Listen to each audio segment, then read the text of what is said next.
ಮಕ್ಕಳು ಸೋಯಾ ಚಂಕ್ಸ್ನಲ್ಲಿ ಮಾಡಿರೋ ಪದಾರ್ಥ ತಿನ್ನೋಕೆ ಇಷ್ಟ ಮಾಡ್ತಿಲ್ವಾ? ಹಾಗಾದರೆ ಈ ರೆಸಿಪಿನ ಒಂದ್ಸಲ ಟ್ರೈ ಮಾಡಿ ನೋಡಿ. ಸೋಯಾ ಚಂಕ್ಸ್ ಇಷ್ಟನೇ ಇಲ್ಲ ಅನ್ನೋರು ಬೇರೆ ಏನು ಹಾಕಿ ಈ ರೆಸಿಪಿನ ಮಾಡ್ಬೋದು ಅಂತ ಮುಂದೆ ಹೇಳ್ತೀನಿ. ಈ ವಿಡಿಯೋ ಕಂಪ್ಲೀಟ್ ಆಗಿ ನೋಡಿ. Welcome to my channel Tara on point. ಒಂದು ಪಾತ್ರೆಯಲ್ಲಿ ನೀರಿಗೆ 1 ಸ್ಪೂನ್ ಉಪ್ಪಾಕಿ ಬಿಸಿ ಮಾಡ್ಕೊಳ್ಳೋಣ. ಅದು ಕುದಿಯೋದಕ್ಕೆ ಸ್ಟಾರ್ಟ್ ಆದಾಗ ಸ್ಟವ್ ಸ್ವಿಚ್ ಆಫ್ ಮಾಡಿ 1 ಕಪ್ ಸೋಯಾ ಚಂಕ್ಸ್ ಹಾಕಿ ನೆನೆಯೋದಕ್ಕೆ ಬಿಡಿ. ಅದ್ರ ಸೈಜ್ ಡಬಲ್ ಆಗುತ್ತೆ. ಆಮೇಲೆ ಅದ್ರ ನೀರನ್ನು ಸೋಸ್ಬಿಟ್ಟು ಚೆನ್ನಾಗಿ ಹಿಂಡಿ ತೆಗೆದಿಟ್ಕೊಳ್ಳಿ. ನೀರು ಸರಿಯಾಗಿ ಹಿಂಡಿದ್ರೆ ಮಸಾಲ ಹಿಡಿಯೋದಿಲ್ಲ, ಸಪ್ಪೆ ಅನಿಸುತ್ತೆ. ನೋಡಿ, ಈ ಥರ ಕಂಪ್ಲೀಟಾಗಿ ನೀರು ಹಿಂಡಿ ತೆಗಿಬೇಕು. ಒಂದು ಬಾಣಲೆಗೆ 3 ಟೇಬಲ್ ಸ್ಪೂನ್ ಅಷ್ಟು ಎಣ್ಣೆ ಹಾಕ್ಕೊಳ್ಳಿ. ಅದಕ್ಕೆ 3 ಸಣ್ಣದಾಗಿ ಹೆಚ್ಚಿರುವಂಥ ಈರುಳ್ಳಿ ಹಾಕ್ಕೊಳ್ಳಿ. ಅದನ್ನು ಮೀಡಿಯಂ ಫ್ಲೇಮ್ನಲ್ಲಿ ಗೋಲ್ಡನ್ ಬ್ರೌನ್ ಬರೋವರೆಗೂ ಹುರ್ಕೋಬೇಕು. ಈ ವಿಡಿಯೋದಲ್ಲಿ ಫುಲ್ ತೋರಿಸಿಲ್ಲ, ಯಾಕೆಂತಂದರೆ ವಿಡಿಯೋ ಲೆಂತಿ ಆಗುತ್ತೆ ಅಂತ ಹೇಳ್ಬಿಟ್ಟು. ಇದು ಕಂಪ್ಲೀಟಾಗಿ ನಿಮಗೆ ಹುರಿಯೋದಕ್ಕೆ 15ರಿಂದ 20 ನಿಮಿಷ ಇಡಿಸುತ್ತೆ. ಇದನ್ನು ಬೇಕಾದ್ರೆ ನೀವು ಹಿಂದಿನ ದಿವಸನೇ ಮಾಡಿ ಇಟ್ಕೋಬೋದು. ಅದು ತಣ್ಣಗಾದ್ಮೇಲೆ ಒಂದು ಏರ್ಟೈಟ್ ಬಾಕ್ಸಲ್ಲಿ ಹಾಕಿ ಇಟ್ಕೊಳ್ಳಿ ಅಷ್ಟೇನೆ. ಈಗ ನೋಡಿ, ಈರುಳ್ಳಿ ಗೋಲ್ಡನ್ ಬ್ರೌನ್ ಬಂದಮೇಲೆ ಎಣ್ಣೆನ ಸ್ವಲ್ಪ ಸ್ಪೂನಲ್ಲಿ ಪ್ರೆಸ್ ಮಾಡಿಬಿಟ್ಟು ಈರುಳ್ಳಿನ ತೆಗೆದಿಟ್ಕೊಳ್ಳಿ. ನೋಡಿ, ಈ ರೀತಿ ಗೋಲ್ಡನ್ ಬ್ರೌನ್ ಕಲರ್ ಬರುತ್ತೆ.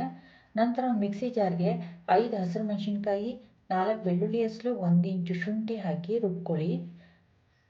ನಂತರ ಈ ಹುರಿದಿರೋಂಥ ಈರುಳ್ಳಿನ ಹಾಕ್ಬಿಟ್ಟು ನೀರು ಹಾಕ್ತಾ ರುಬ್ಕೊಳ್ಳಿ. ಮಾತ್ರ ನೀರು ಹಾಕಕ್ಕೆ ಹೋಗ್ಬೇಡಿ ಇದಕ್ಕೆ, ಹಾಗೆಯೇ ಡ್ರೈ ಆಗಿ ರುಬ್ಕೊಳ್ಳಿ.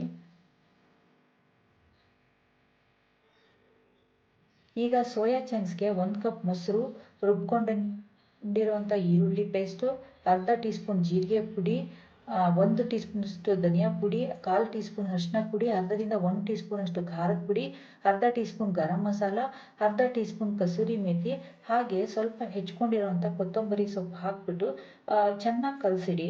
ತುಂಬ ಹೊತ್ತು ಇಡಬೇಕು ಅಂತ ಏನಿಲ್ಲ, ಒಂದು 5ರಿಂದ 10 ನಿಮಿಷ ಇಟ್ಟರೆ ಸಾಕಾಗುತ್ತೆ.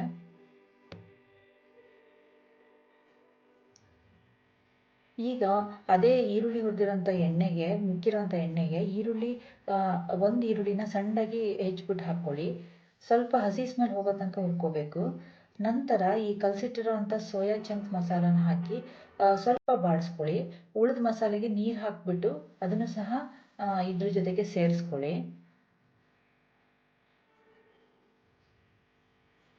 ನಂತರ ಒಂದು ಹಸಿರು ಮೆಣಸಿನ್ಕಾಯಿನ ಉದ್ದಕ್ಕೆ ಹೆಚ್ಚಿ ಹಾಕಿ ರುಚಿಗೆ ತಕ್ಕಷ್ಟು ಉಪ್ಪು ಹಾಕ್ಬಿಟ್ಟು ಮುಚ್ಚಿ ಸ್ವಲ್ಪ ಹೊತ್ತು ಬೇಯಿಸಿ. ಅದು ಎಲ್ಲಿ ತನಕ ಬೇಯಿಸಬೇಕು ಅಂತಂದರೆ ಅದು ಸೈಡಲ್ಲಿ ಎಣ್ಣೆ ಬಿಡುತ್ತೆ.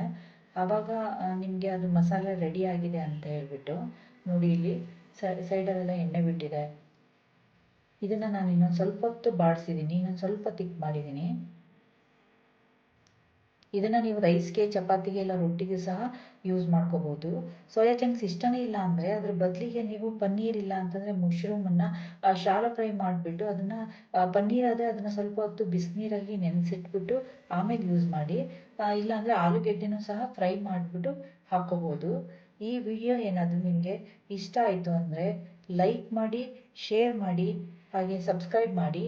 ನೋಟಿಫಿಕೇಷನ್ ಬೆಲ್ಲನ್ನು ಪ್ರೆಸ್ ಮಾಡಿದ್ರೆ ನಿಮಗೆ ನನ್ನ ನೆಕ್ಸ್ಟ್ ವಿಡಿಯೋ ಅಪ್ಲೋಡ್ ಆದಾಗ ನೋಟಿಫಿಕೇಷನ್ ಬರುತ್ತೆ. Thank you for watching.